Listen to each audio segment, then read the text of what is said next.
Xbox has been in the news quite a bit, and unfortunately, not for the best of reasons.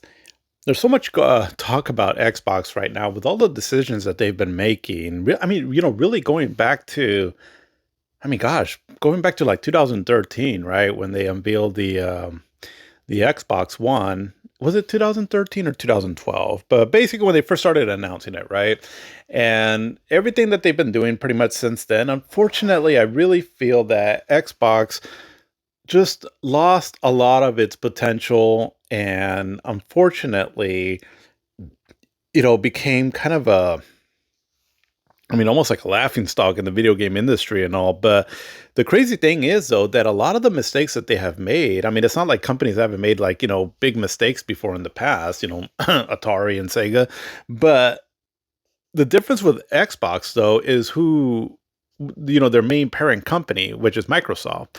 And so, where a lot of the mistakes that they have made, they've been able to basically kind of brute force their way through it just because of, their deep pockets that they have. Microsoft being, is it the richest company in the world? I'm not sure, but they have a lot of money, basically. Pretty much any other company, right, that would have made all these blunders would have been put out to business more than likely.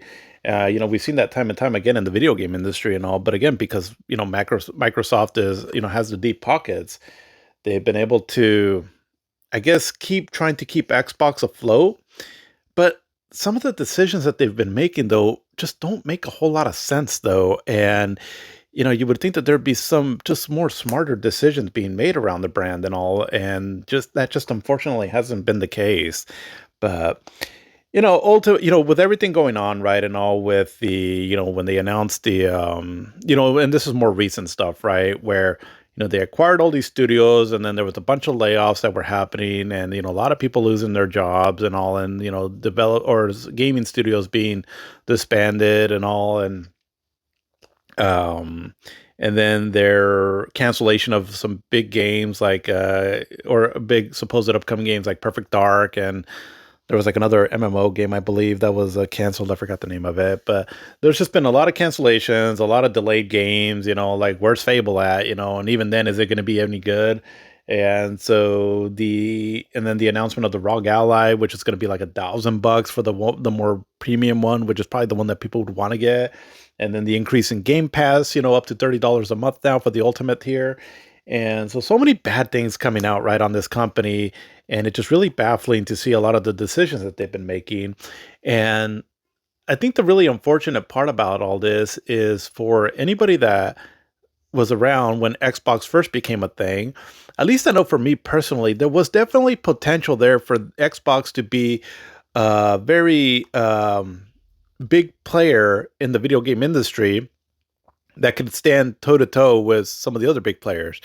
And so, starting with the sixth generation, right, when they released their first original Xbox in 2001, it really felt like they were going to carve their own little niche audience with what they could bring to the table.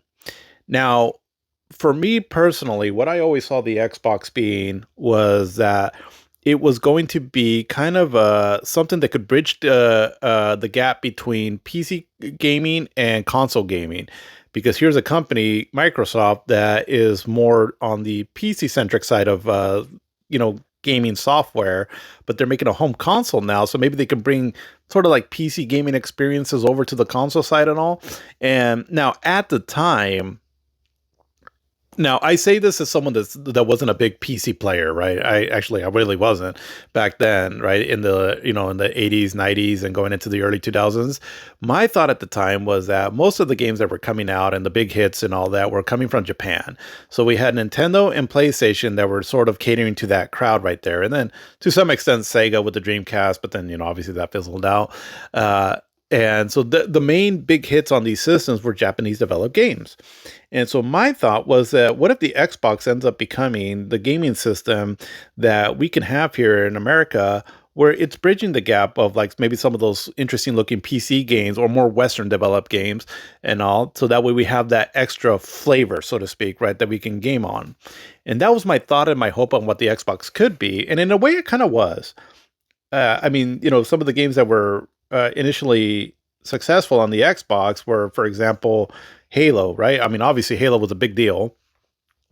And so at the time I was thinking, well, maybe this will be the good home for first person shooters, to be played on console.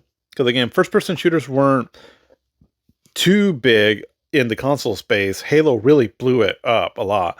But then also like some of those PC RPGs, like, eventually like we would get like Elder Scrolls or some of those turn-based kind of computer RPG like games, like eventually like Star Wars Knights of the Old Republic. And so again, that was my hope for it at the time.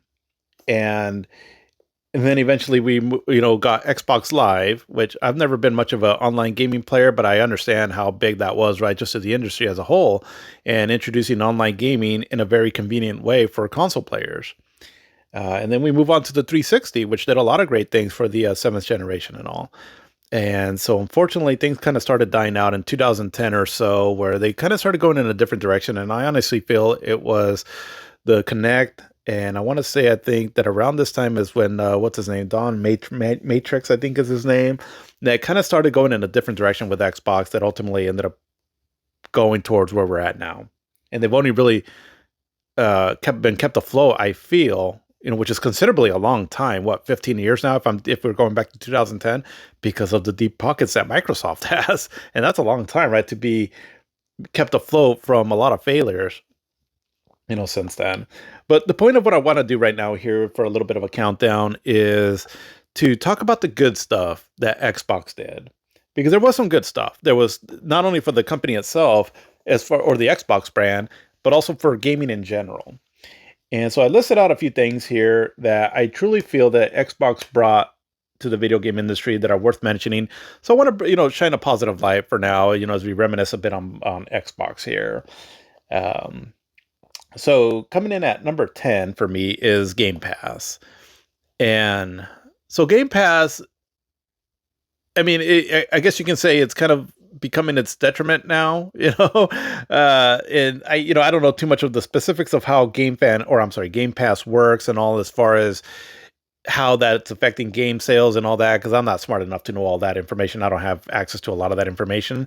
But Game Pass, though, in theory, though, it's definitely was a good idea.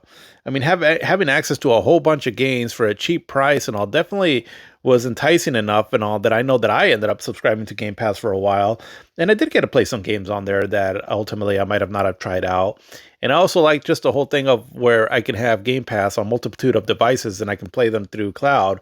And that was pretty convenient too, which I'll get into that a little bit later. But Game Pass, right? Having access to a whole bunch of games, and especially on day one releases for some of the bigger Xbox games, that was truly a cool idea. I mean, having Halo, Gears of War, and those games from Microsoft and all on this service that I could just kind of like Netflix, right? Just scroll and click on and play was pretty impressive. And so initially, I think Game Pass was a pretty good idea and all. If it was as a kind of a budget option for people that want to just try a bunch of games but maybe don't have a whole lot of money to pay full price for a game. So yeah, initially Game Pass I think was a really cool idea. Unfortunately, like I said, it just got really expensive, that the whole point of it and all that I think is kind of defeated by that, with the price increase and all. But again, the idea of Game Pass and all that I think was was a cool idea though. And definitely one of the things that post Xbox, or from Xbox One era and up, was one of the few little shining beacons in Xbox's,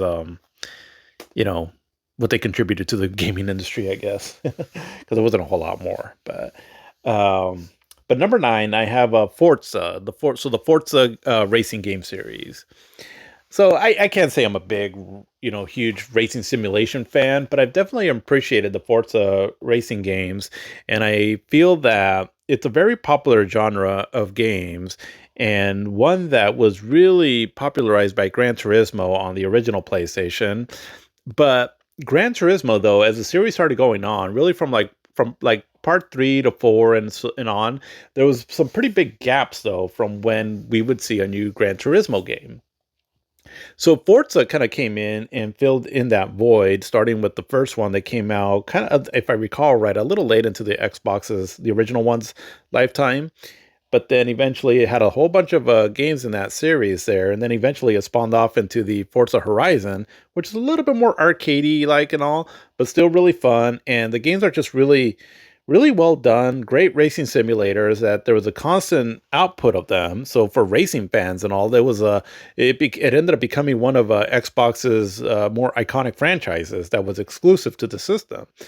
Well, outside of PC, again, I'm gonna most of the things that I'm gonna talk about again here, right, tend to do more with the console side of things, but it was exclusive to the Xbox for a while, and so it's just one of the things that you can count on, right, and all that. Like if you're a racing fan, or even like me, like a casual racing fan, and all. But I was like, oh, but I know that there's gonna be a cool Horizon game at least, right, that I can check out on Xbox, and so definitely for racing game fans and all that, it was one of the best reasons to own an Xbox. Now, obviously, for starting with Forza Horizon 5, that's gone over to the PlayStation side now, so it's not so much exclusive anymore, but for a very long time it was, and so it was just, again, one of the few franchises that was Xbox exclusive that people could look forward to on, if you own just an Xbox system. But number 8, I have here for the backwards compatibility and frames per second boost. So, starting with the Xbox 360 and going forward, one thing that I do feel that Xbox should receive some praise on is for its dedication to having backwards compatibility across all its different systems, so that if you get into the Xbox ecosystem, you can know that you're going to be able to play a variety of Xbox games throughout their generations, right, on the newer consoles as they come out. At least that's been the way it's been up to this point. Who knows what'll happen going forward? And starting with the Xbox 360, so not all Xbox games were compatible on it, but a decent amount, and some of the more popular ones. And then that carried over into the Xbox One and then the Xbox Series X, right? And so, like right now, on my Xbox Series X, I can play, a decent amount of original Xbox games. Um, quite a sizable amount of Xbox 360 games. It's completely, for the most part, compatible with Xbox One games, minus I think the Kinect games. And so it's just kind of cool that I can play a variety of different generations of Xbox games on, the more modern consoles. And so that is definitely something that's been really cool, right? And all, where the ecosystem makes it really fun and easy to access these games. And the other thing too that they started doing more recently is that some of these games were getting like also frame rate boosts. So, for example, let's see. I'm trying to think. So there's like the Gears of War games, like Gears of War 1, 2, and 3. They all, on the 360, they were running at what they would target 30 frames per second. But especially the first one, it was almost like 20 frames per second and all. So getting that bump up to like 60 frames per second, I mean, these games now look really smooth. It really enhances the feel of the game and all that, makes them just much more fun to go through. Like the Elder Scrolls games, Oblivion and Skyrim also got that boost. Some of the Assassin's Creed games, and several other games and all that got this boost, and it just makes it fun to go back and explore these games again, right? And all, when they got this boost here, and also in resolution as well too. Some of them got, were able to be upscaled up in 4K. Like for example, Panzer Dragoon Orta on the original Xbox. Now that game already ran at 60 frames per second, but you can play it like on the Xbox Series X, for example, in, I believe, in 4K, and it looks pretty stunning. I mean, it looks almost like a modern game. And so again, it's just a fun way to relive some of your, old favorites and all that, on some of these games that got that boost there. Let's see. Okay, at number 7, so I have cloud streaming Play Anywhere. So going back to like Game Pass, right? This is a pretty cool feature, especially for someone like me, where I tend to want to have a variety of different ways I can play my games, just because, being, full-time working dad and, and husband, where, my gaming time is very limited.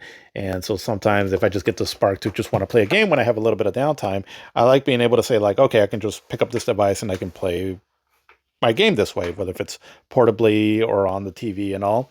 And so the cloud play, or cloud streaming Play Anywhere, whatever it's called, it's a pretty cool feature because, so I'm not the biggest game fan aficionado, so as far as like some of the details I might get wrong here, but basically, like if you have Game Pass, you're going to be able to play a majority of the games on cloud streaming, right? As long as you have good internet, and obviously that's a thing right there, right? But for the most part, if you have decent internet, it's not that bad. I mean, the games are pretty responsive. I didn't notice a whole lot of lag, and also it's definitely not that bad, and enough to where I'm like, okay, I'm fine with this, and all. And then on the devices you can play it. So like I have like the Steam Deck, the some Retroid Pocket devices and all, or even my phone, and just knowing that I can play a game on there, it's pretty cool. And and so not only if you have Game Pass, but even games that aren't necessarily on Game Pass themselves, but some games, if you own them, you can also play them remotely. So, for example, Cyberpunk, The Witcher 3, the Batman Arkham games. Those are the ones that come to mind that I know that I have in my library to play, and I can access to play them remotely with this service here. So that was pretty cool. And again, just being able to just play my games anywhere on whatever device I have, as long as I have internet, it is a pretty cool option there. And again, when the internet is working okay, it they play pretty solid. Let's see. So nine, eight, okay, so at number 6, I have Xbox Live. So this is just I'm noting it on here because I know how important it was, but I don't have a whole lot of personal feedback on it just because again, I'm not much of an online game player. But Xbox Live was a big deal though. I definitely know that because it internet playing online. I mean, we can go back on PC. I don't know how far back you can go when people were able to play online, but I know that was a thing in the 90s. On console, I mean, really, it was a could you? I know that you had the Sega Channel, and then the Super Nintendo had like a satellite service and all, but I don't know if you can play games like online back then. I don't think you could, anyways. I could be wrong on that. But as far as I know, the true online gaming on console that I can recall was on the Sega Saturn. So we're going that far back, right? And as far as games that you can play online, but it was still, you know, the service wasn't like completely well thought out and all that. And then we get into the 6th generation, and yeah, you can play online like on the some select PlayStation 2 games, Xbox games, even the Dreamcast. The GameCube had very limited online, but it was a little bit later into the Xbox's lifetime. I want to say it was in 2003, maybe around that time, where because the Xbox had broadband on the system built in. And so, because they were banking that most people were eventually going to get on broadband internet and all, which made online gaming just a lot more faster, user friendly, less lagging, and all that. And then when Halo 2 came out in 2004, it was like the perfect matching of that service of Xbox Live, where basically it created a system where it's just a lot user friendly to access your game and communicate with other people and all that. And it made it more mainstream. And so they deserve huge accolades for that, for bringing online gaming, which ended up becoming a really big thing into the 7th generation going forward. And I mean, from what I've heard from a lot of people, is that it was always Xbox Live that was the best place to play games online. Because like the PlayStation 3, for example, ended up having online play, and even if it was free, it wasn't quite as user-friendly from my understanding that the way it was on the Xbox Live. So people were willing to pay for Xbox Live because they were just going to get a better service, right, than they could on the PlayStation 3, for example. So I wanted to include it in here just because, again, I know how big it was in helping, shape online gaming for video game players, around the world.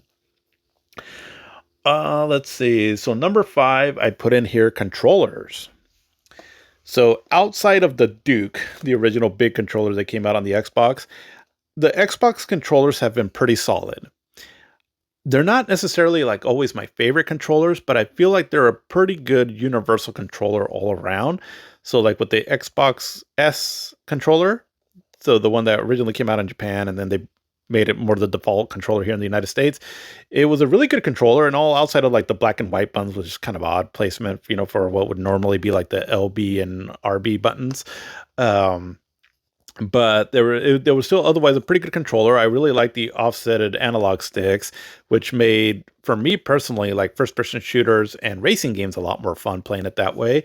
And then we started seeing that was the more preferred default control setup in a lot of controllers outside of whatever wacky thing Nintendo was doing, and then the PlayStation where they have both of their analog sticks towards the bottom. But pretty much everywhere else across the board, right, they were adopting more of the offset analog stick setup. And so that carried over to the Xbox 360, and that controller there has been known as one of the better controllers of all time, which I think they're good controllers. I guess maybe I just wasn't a fan of the D-pad, which is why it kind of, I don't know. I don't have like the most fond memories of the Xbox 360 controller, but a lot of people seem to really like it. And then getting into the Xbox One and the Xbox Series X, it's really an excellent controller and doesn't do anything too super fancy. I mean, but other than that, they're just really well built. They last a long time. I mean, aside from one that my daughter got some strawberry jam in him somehow, but outside of that, the buttons have always worked really good. The starting with the Xbox One going forward, the D-pad is really clicky, which is, outside of fighting games and all, I feel like works really well with like 2D style games. Again, I really love the offset analog controllers, and then the trigger buttons are really well done and all. And so they just ended up becoming really solid controllers. And that whenever I use emulation on certain devices, I like using the Xbox controller as sort of like the default controller, right, that I use. And also, I'm just a bigger fan of the button layout of like the X, Y, A, B setup, that I think just kind of carries over to a lot of multitude of games more in a more user friendly way. So yeah, I do. They're not my favorite controllers, but I do appreciate the Xbox controllers. So number 4. Now this one comes with a big caveat though, or asterisk, I guess, or however you want to say it. But it's the hardware, the Xbox hardware. In my personal experience, right? So I can't say and again, this comes with a big, big asterisk, right? And I'm sure everyone knows already what it is. But for the most part, though, my experience with owning Xbox systems, and just kind of from what I've seen, the hardware is generally pretty well made. So like the original Xbox control or the original Xbox, I mean that's lasted me for a while. I ended up selling it, and it was a power cable that ultimately it didn't end up working. But the hardware itself was it's always worked really well. The Xbox One. So I had the Xbox One and then the Xbox One X. Those work really great. I've never had an issue with them. And then the Xbox Series X and the Xbox Series S, I've had those, and they've worked really great as well too. Never have a problem with them. I like the way they run. Everything is really seamless, and so ultimately, I'm just a pretty big fan of it. The UI and all, for the most part, I've enjoyed too. And yeah, I mean, so I guess this kind of goes into the UI operating system, which admittedly from the Xbox One to the Xbox Series, they didn't really change any much and all that. And I'm not the biggest fan of like when they do advertisements and all, but otherwise it works pretty well, right? When, trying to get to whatever you need to get to, and then the hardware runs really great and all that. So yeah, I'm a fan of the hardware. Now, I left out the 360, right? Obviously, because, the original Xbox 360 game system was obviously very faulty, with the whole Red Ring of Death. I think I had 2 systems that I went through that I had that problem with. And luckily, I had those issues right when Microsoft extended the warranty on them. But I did end up getting the Xbox 360 Slim, and that one worked great for me ever since. Because I really like the design of that one and all, and I mean, this, as far as I can, I mean, I never really had any issues with the system. So this, I kind of do chalk it up to a lot of my own personal experience with it, and so a lot of times when I would play multiplayer games, or I'm sorry, not multiplayer, multi-platform games, usually I would go on an Xbox system. And so the Xbox, in a lot of ways, so with the Xbox 360, Xbox One, and even the Xbox Series X, when I am playing a multi-platform game, I tend to get them on that system there. And so because of that, I sometimes end up playing my Xbox more than I do like the Nintendo or the PlayStation, because again, I just have a lot of like multi-plat games on there. And as I'm playing a lot of it and all, I like to play it on there also just because I have confidence in the hardware. Again, that is completely my personal experience and all. I could be wrong. Maybe, Xbox really has some crappy hardware out there. That's just been my experience with it and all. And so that's why I put it on here. But then at number 3, I have Gears of War. And so I have it on here, just the series as a whole. This is one of my favorite action gaming series out there. specifically with original trilogy on the Xbox 360. They're just such great games. I highly enjoy them, and they're really well done. And I just love them a lot. I really feel that it was one of Xbox's premier gaming series, and definitely my more go-to of like action kind of games of this sort, like action shooters. And yeah, just a great series overall. And I mean, there's Gears of War Judgment was okay, and then Gears of War 4 was okay, and I haven't really messed around with Gears of War 5, but those three there are, they're okay. But the original trilogy is so well done and such a good time that I feel it was definitely one of the Xbox's greatest moments and all with when they had this series on their system exclusively, again outside of PC. Um, and now, I mean, the PlayStation players are getting a taste of it with Gears of War Reloaded. But for a long time right now, Gears of War was one of the premier Xbox franchises that it's just such a good time and all that. And definitely was one of the better reasons to own an Xbox system. But number two, I have the Xbox 360. Now, this one I put it on here because I understand the importance of the system. Me personally, I enjoyed the system. I thought it was really good, but it kind of led to, again, right? I just felt that there wasn't a whole lot of exclusives for it as compared to its main competitor, which was the PlayStation 3. But the Xbox 360, so they were kind of hot off the heels of the Xbox, which the Xbox really lagged behind the PlayStation 2 in terms of sales. But Xbox did make a lot of headway again with Xbox Live and all, and it was gaining a following that when it came over to the Xbox 360 era, and because that was the first system out of the gate on the seventh generation, it had enough of a following that it really helped it propel up to be the better selling game console of that generation for the most of the generation. The PlayStation 3 ended up outselling it right towards the end, right? But for the majority of that generation, the Xbox 360 was the system. It was so much so that during this generation, people were starting to label just like gaming systems as an Xbox. So, back in the day, it was like, oh, you have an Atari, even if it's something else. Or then eventually, oh, you have a Nintendo, which even though if it was some other system or a PlayStation, right? Well, for this generation, it kind of became the Xbox, right? People are like, oh, you want to, or you're playing that Xbox, even if you're playing a PlayStation, for example. But I mean, it got that popular here in the States, anyways, because it didn't do that good in Japan, and I'm not sure about North or Europe, but here in the States, so it did really well, even with the Red Ring of Death and all that. It still had a big following. It ended up selling like somewhere in the neighborhood of like 83 to 84,000, or I'm sorry, 84 million systems. And again, for most of this generation, it was leading against the PlayStation 3. And it started off because from like 2005, when it originally came out in late 2005, up until roughly, let's say 2010, there was a big focus on just making good games.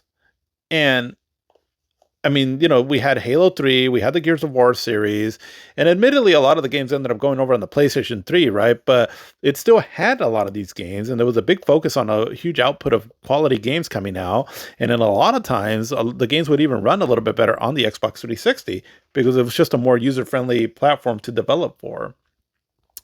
And so, because of that, it really became really popular. Xbox Live became a big thing, right? Also, and it was just the default system for many people.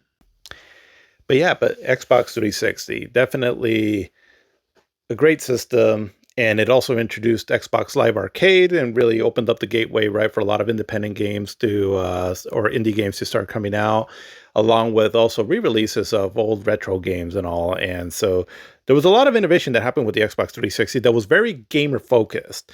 And again, this is what, even though they didn't have, I guess you can say, like a lot of exclusives that continued to stay exclusives, there was just it was still definitely very gamer friendly. And I think that's why a lot of people have very fond memories of the Xbox, specifically in its first, let's say roughly 5 years or so, right, that it was out on the market.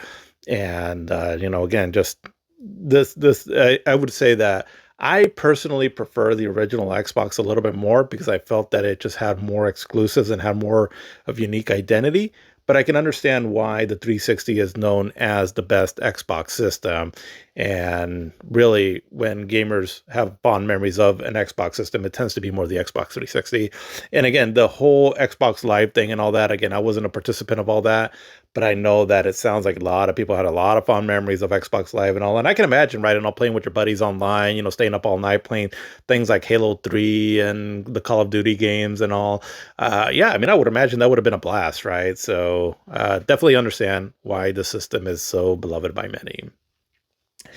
But at number one, and I think everyone knows what this is going to be here, but it's Halo. And so Halo just overall as a gaming series. But Halo was originally developed by a company called Bungie. And so this is a game that they had in the works from, like, my understanding, in the late 1900s, and was originally going to come out on PC, I believe, like as a third person shooter of some sort, but eventually ended up getting changed over to be a first person shooter. And basically, one of the things that it really revolutionized too also was first person shooter controls, because for many years, well, I should say maybe not so many years, but for the most part, right, first person shooters were being controlled with, I mean, on PC, right? I don't know what people preferred, I should say, is using the keyboard and mouse, which I never understood that setup and all that. But again, I'm not much of a PC player. And also, but that tend to be the more popular way to play PC games, because on console, like when you're looking at like console first person shooters, I mean, there was GoldenEye and all, right, which, was popular in its own right. But the controls, though, were either, because you had the single analog stick on the Nintendo 64, right, which, it limited the movement that you can do in a first person shooter. And then there were some games like where you had the dual analog stick on the PlayStation, like I think like Medal of Honor and all. They were trying to get it right as far as how you can control the game using the two analog sticks, but nobody could get it really correct though. And so Halo comes in, and so now you got the left thumb or analog stick where you use to like move around, and then the right analog stick where you can pan the camera around and look around and all that. And just a combination of the two really made it for a more seamless fun way to play first person shooters on console. And again, with the analog sticks being offset from each other, it just feels natural in the hands to play it like that. And it has pretty much stuck like that ever since, right? It's just interesting, right, that it took a while for developers to sort that out.